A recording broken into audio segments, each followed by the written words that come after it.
आए हुए मेरे प्यारे साथियों, अनुयायियों, सबको मेरा सादर प्रणाम।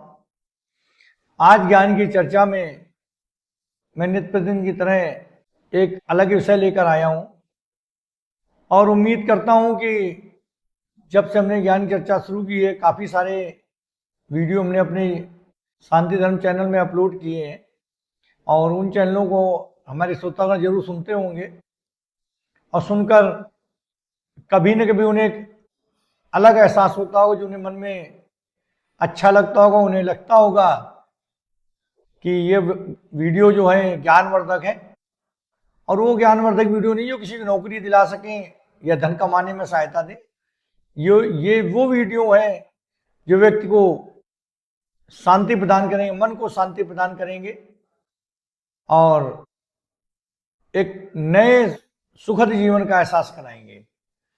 यानी ये वीडियो धन पैदा करने का रास्ता नहीं दिखाते, धन पैदा करने का मार्ग नहीं दिखाते, लेकिन मन को शांत रखने का उपाय जरूर बताते हैं और व्यक्ति को ये याद जरूर दिलाते रहेंगे कि पैदा होने का उद्देश्य क्या था, कि व्यक्ति के पैदा होने का उद्देश्य क्या था और पैदा होने के बाद वो क्या कर रहा है और उसे क्या करना चाहिए। जो मूल प्रश्न है कि व्यक्ति का इस संसार में आने का उद्देश्य क्या है और उसे क्या करना चाहिए, उसके उद्देश्य क्या होने चाहिए और वो कर क्या रहा है, इस बीच का जो गैप है उसे समझने में व्यक्ति को मदद जरूर मिलेगी। जो भी ये हमारी ज्ञान की पाठशाला है, इसका उद्देश्य ये नहीं होता कि लोग इसको पढ़ें। हमारा उद्देश्य ये होता है कि हमारी ज्ञान की पाठशाला को समझें, अपने मन में उतारें और उससे वो लाभ प्राप्त करें जो उनके जीवन को सुखी, शांत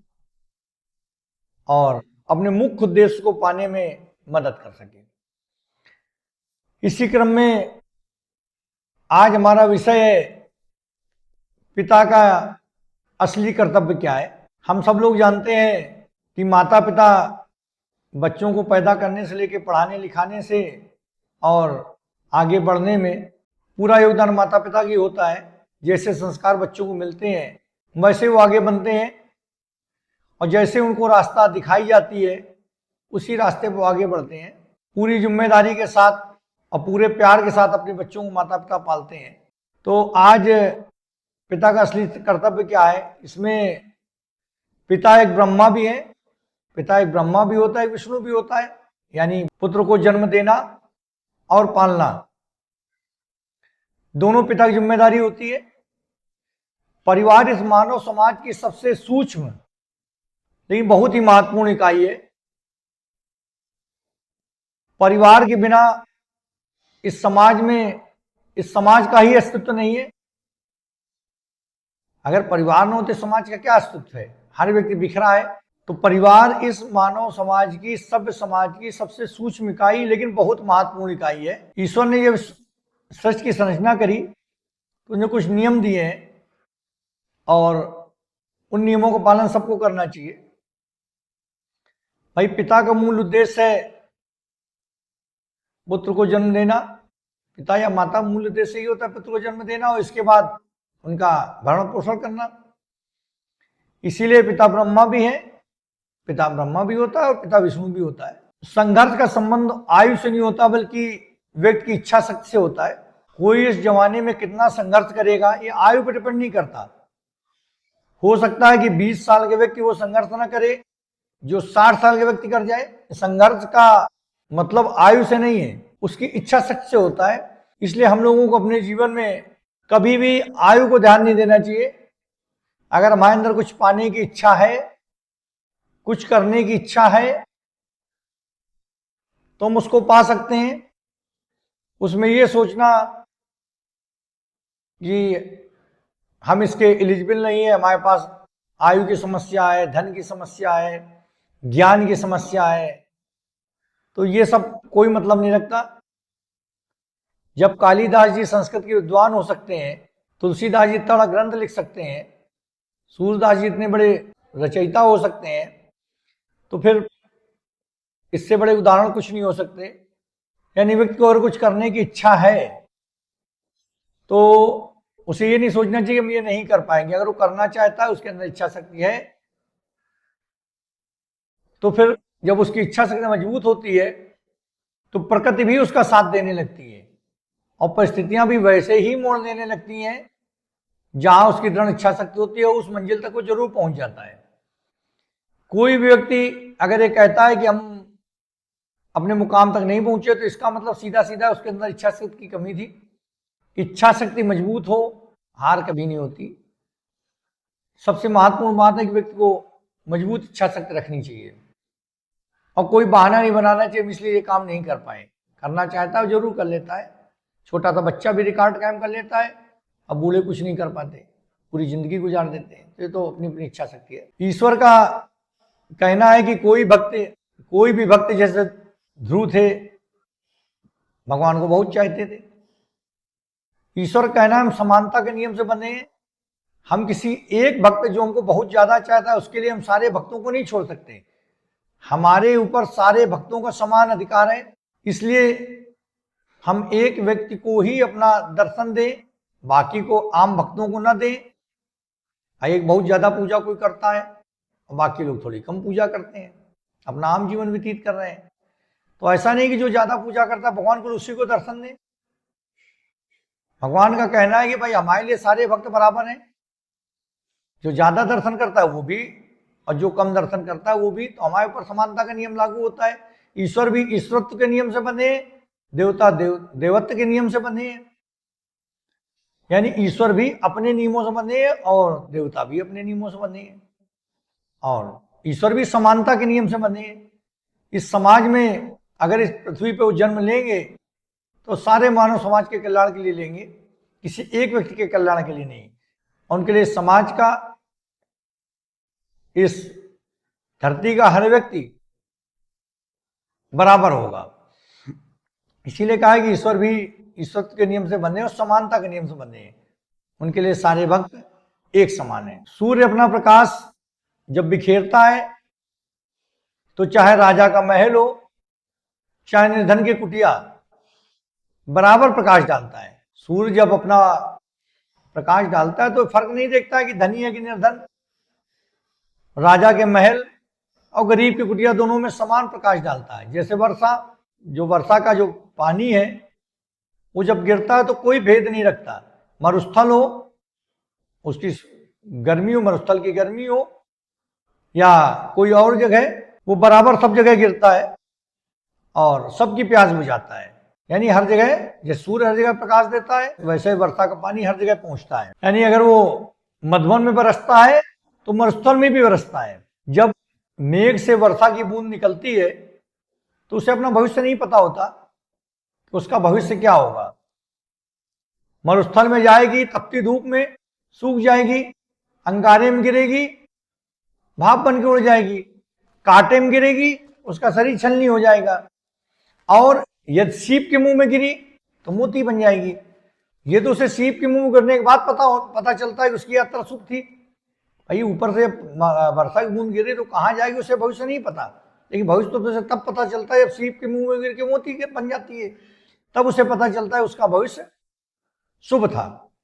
यानी किसी को अपने भविष्य के बारे में पता नहीं होता। इसीलिए कहा गया व्यक्ति को अपने कर्म करते रहना चाहिए, कर्म अच्छे करना चाहिए।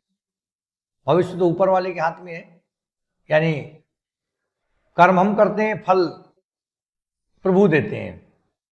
किसी को अपने आगे भविष्य के बारे में नहीं पता होता। बस कर्म पे उसका अधिकार है, कर्म पे ही अधिकार है। जिस प्रकार जल माटी को गीला कर देता है तो उसमें अंकुर फूटता है।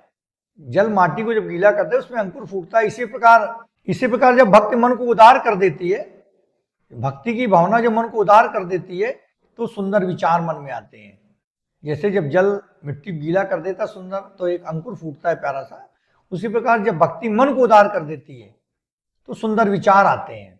भक्ति की भावना रखना, भक्ति की भावना अगर रखते हैं तो क्या फायदा है? मन शांत रहेगा, अच्छे विचार आएंगे। मन भी शांत, विचार भी अच्छे और प्रभु का ध्यान हो जाता है। यानी भक्ति की भावना रखने से फायदा ही फायदा है, नुकसान कोई नहीं। अगर हम भक्ति की भावना मन में रखते हैं तो नुकसान कहीं नहीं, फायदा ही फायदा होना है, नुकसान बिल्कुल नहीं होना। इसलिए हर व्यक्ति को वो सदैव अगर ईश्वर भक्ति में लीन रहता है तो सदैव सुख का एहसास करेगा, क्योंकि समस्याएं तो सबके साथ आनी है। जो पैदा हुआ है वो मरेगा जरूर, आज सुखी है तो कल दुखी होगा, आज दुखी है तो कल सुखी होगा। ये तो षष्ठ का चक्र है, चलता ही रहेगा। लेकिन जो भक्ति की भावना में लीन रहते हैं उनको प्रारब्ध का फल तो भोगना ही पड़ता है, लेकिन उसका प्रभाव कम हो जाता है, क्योंकि प्रारब्ध तो पिछले कर्मों से बनता है, लेकिन ईश्वर तो भावों पे चलते हैं। तो प्रारब्ध तो कैसा भी हो, लेकिन ईश्वर की भक्ति में लीन है तो उसकी थोड़ा सा तकलीफें कम हो जाती हैं। जैसे अगर कोई जहर खा ले तो डॉक्टर जहर को कम कर सकता है, तो प्रभाव समाप्त नहीं कर सकता। तो प्रारब्ध का तो उसे, जो प्रारब्ध में लिखा है वो तो उसे भोगना ही पड़ेगा, लेकिन ईश्वर भक्ति से उसका थोड़ा सा असर कम हो जाएगा, उसका जीवन सुगम हो जाएगा, सरल हो जाएगा।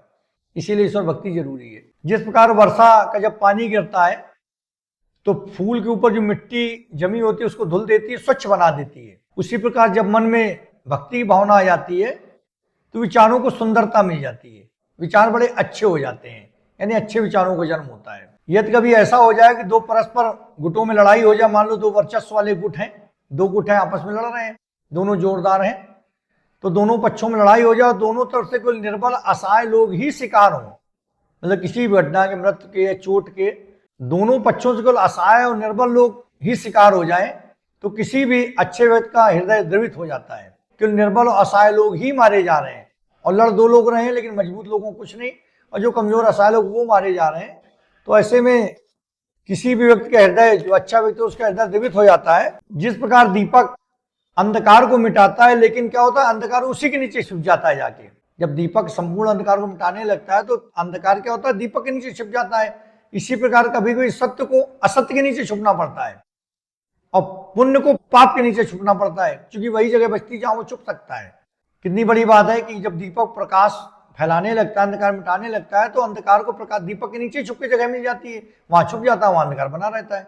उसी प्रकार कभी ऐसी परिस्थितियां आ जाती हैं जब पुण्य को पाप के नीचे और सत्य को असत्य के नीचे छुप के जगह लेनी पड़ती है। पापी व्यक्ति कभी कभी संसार में सत्य को समाप्त करने के लिए, अच्छी चीजों समाप्त करने के लिए अथक प्रयास करता है, लेकिन फिर भी कहीं न कहीं से सच्चाई जिंदा रही जाती है, कहीं न कहीं उसको छुपने की जगह मिल जाती है। सत्य ऐसी जगह छुप जाता है जहां कोई सोच ही नहीं सकता। जब पापी संसार से अच्छाइयां मिटाने में उतर आते हैं तब भी सत्य ऐसे छुप जाता है जहां कोई कल्पना ही नहीं कर सकता, और सत्य सदैव बच जाता है। जिस प्रकार चरित्र की हानि धन की हानि से बड़ी दुर्घटना होती है, चरित्र की हानि धन की हानि से बड़ी दुर्घटना होती है, उसी प्रकार देवत्व को अपमान देवताओं के अपमान से बड़ी दुर्घटना होती है।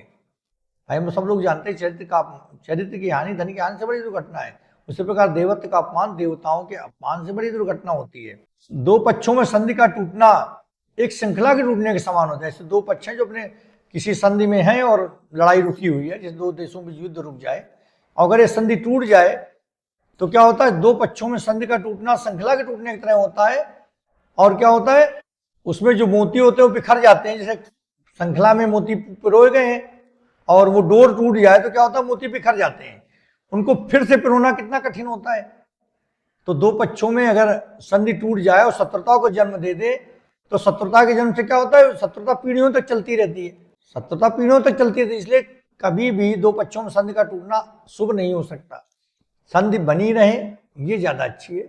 और जब संधि बनी रहेगी तो उसको ऐसा समझा सकता है, जिस डोरी मोती पिरोए अगर डोरी टूट जाए और मोती बिखर जाए तो उसको संभालना कितना कठिन है, फिर से डोरी पिरोना कितना कठिन काम है। यानी संधि को तोड़ना तो बड़ा सरल है, लेकिन संधि अगर टूट गई तो उसको फिर से कायम करना बड़ा कठिन काम है। जैसे किसी नगरी को, बसी बसाई नगरी को उजाड़ना तो बड़ा सरल है, लेकिन फिर से बसाना बहुत कठिन काम है। इसका मतलब क्या है कि सदैव संधि बनी रहे और लोग शांति से अपना जीवन व्यतीत करें, पारस्परिक प्रेम से जीवन व्यतीत करें, मन में विद्वेष की भावना न रखें, क्योंकि एक बार अगर शत्रुता कायम हो गई तो फिर सदैव द्वेष ये जीवन पीढ़ियों दर पीढ़ी दर पीढ़ी चलता रहेगा और इस शत्रुता को आगे बढ़ाता रहे। शत्रुता खत्म नहीं होगी, बढ़ती चली जाएगी। अगर समझौता टूटता है तो शत्रुता को जन्म देता है, और शत्रुता में सदैव द्वेष के कांटे और अहंकार के पुष्प जन्म लेते हैं। इसलिए शत्रुता ना हो और संधि न टूटे ऐसा व्यक्ति को प्रयास करना चाहिए, कभी लड़ाई न लड़े ऐसा प्रयास करना चाहिए। तो बहुत जरूरी, बहुत मजबूरी ना हो। इस सृष्टि की हर वस्तु किसी न किसी सीमा में बंधी है, चाहे प्रेम हो, प्यार हो, क्रोध हो या ईर्ष्या हो, हर एक की अपनी सीमा है। इस सृष्टि में जो भी भावनाएं हैं उनकी हर एक की अपनी सीमा है, चाहे प्रेम, प्यार, क्रोध, ईर्ष्या, द्वेष, जलन, हर एक की अपनी सीमा है। और जब कोई भी भावना अपनी सीमा के पार चली जाती है तो उसके लिए खुद नुकसानदायक हो जाती है। जैसे क्रोध एक लिमिट के बाहर चला जाए तो उस व्यक्ति को खुद को नुकसान करता है, प्यार एक लिमिट के बाहर चला जाए तो उस व्यक्ति के लिए खुद नुकसानदायक हो जाता है। क्रोध हो, प्रेम हो, प्यार हो, हर वस्तु की अपनी एक सीमा है और उस सीमा के पार जाने से उस व्यक्ति का वो खुद नुकसान करती है। इसलिए हर व्यक्ति को हर चीज को अपनी सीमाओं में रहना चाहिए। क्रोध करो तो सीमा के अंदर, प्यार करो सीमा के अंदर, प्रेम करो सीमा के अंदर, हर चीज की एक सीमा है। तो हम आप लोग मतलब जो भी विचार रखते हैं वो हम अपने जो थोड़ा सा ज्ञान हमको मिला है, क्योंकि संपूर्ण ज्ञान तो हमारे पास नहीं है, लेकिन जो भी ज्ञान प्रभु ने हमको दिया वो ज्ञान आप लोगों तक पहुंचाने का प्रयास जरूर करते हैं। और इसीलिए हमारा आप लोगों से विनम्र अनुरोध रहता है कि हमारे वीडियो को जब भी सुने तो एकांत में सुने, शांत माहौल में सुने, तभी समझ में आएगा और तभी इसका आनंद मिलेगा। और हमने अपने जीवन को आनंदमय बनाया प्रभु की दया से। हम चाहते हैं इस समाज में रहने वाले हर लोग, हर व्यक्ति अपने जीवन को आनंदमय बनाए, क्योंकि समस्याएं बहुत हैं, कष्ट बहुत हैं, तकलीफें बहुत हैं, और इन्हीं तकलीफों कष्टों में पड़कर लोग अपना बीपी और शुगर और सब बढ़ा रहे हैं। और अगर भगवान भक्ति में लीन होंगे, हमारे वीडियो का अनुसरण करेंगे, हमारी बातों को सुनेंगे, मनन करेंगे, तो कुछ मन को हल्का लगेगा। संपूर्ण ज्ञानी कोई नहीं सिवाय प्रभु के, इसलिए हमारा भी ज्ञान संपूर्ण नहीं है, लेकिन जो ज्ञान है वो आप तक पहुंचाने की हमारी जिम्मेदारी है, प्रभु ने हमको दी है, वो निष्काम कर्म की भावना से आप तक पहुंचाते हैं। और आज इसी के साथ अपनी ज्ञान की पाठशाला हम समाप्त कर रहे हैं। अगले दिन फिर आप लोगों से मुलाकात होगी, तब तक के लिए नमस्कार। ओम जय भक्त।